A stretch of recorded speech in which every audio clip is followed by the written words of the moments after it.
stand de tir, Monsieur le Président, parce qu'au fond, vous avez des impacts de balles. Voilà, donc ils se mettaient là et ils s'entraînaient. Donc évidemment, les gens qui rentrent chez eux le soir...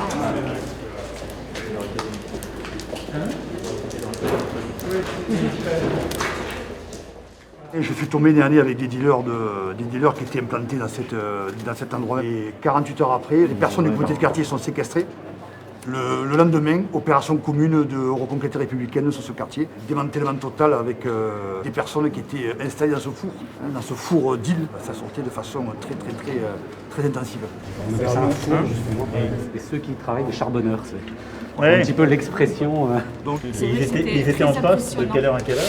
9h à 23h. Il a annoncé, regardez, c'est ça qui est magnifique.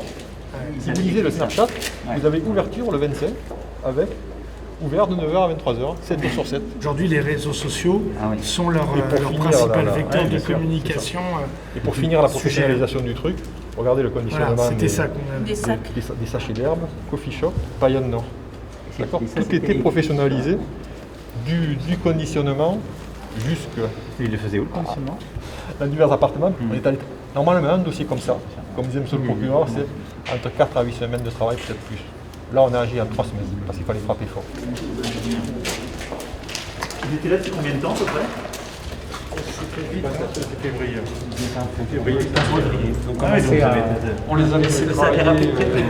3 semaines. Et ce qui a fait qu'on est vraiment passé à l'action, c'est qu'on a senti qu'à un moment donné, ils étaient en train d'encapsuler le quartier.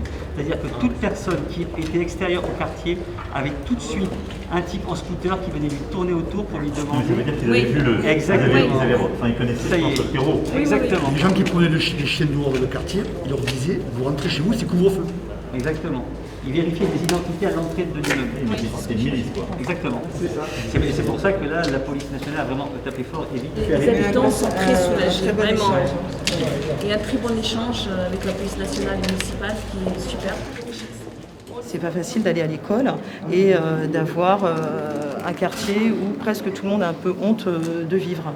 À chaque fois, quand on parle de la Mosson, on parle des fusillades à la Mosson, on parle d'individus qui ont mis de la drogue dans des écoles. Là, il faut vraiment que l'image de la Mosson change. Changer l'image, ça veut dire qu'il faut décloisonner la Mosson. Et là, vous avez raison, Et c'est ça- aussi la mixité. La mixité. On a l'impression que là, c'est en train de changer, qu'il y a une communication qui est en train de s'établir. Et vous mais il faut que sentez ça dans votre école, perdure. chez tous les parents d'élèves, là, vous suivent?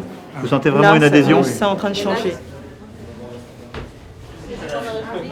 Cette violence qui existe, elle est là, on la constate tous, alors elle a des racines profondes. C'est aussi pour ça qu'on investit sur l'éducation, sur la transformation sociale, tout ce qui permet à notre nation d'être plus forte. Un immense merci pour ce travail, vous l'avez compris, nous on va continuer avec vous de bâtir. Il y a besoin de régénérer les forces et donc il y a les effectifs, on est en train de parachever le plan 10 000. Et donc pour Montpellier, ça représentera 50 effectifs de plus.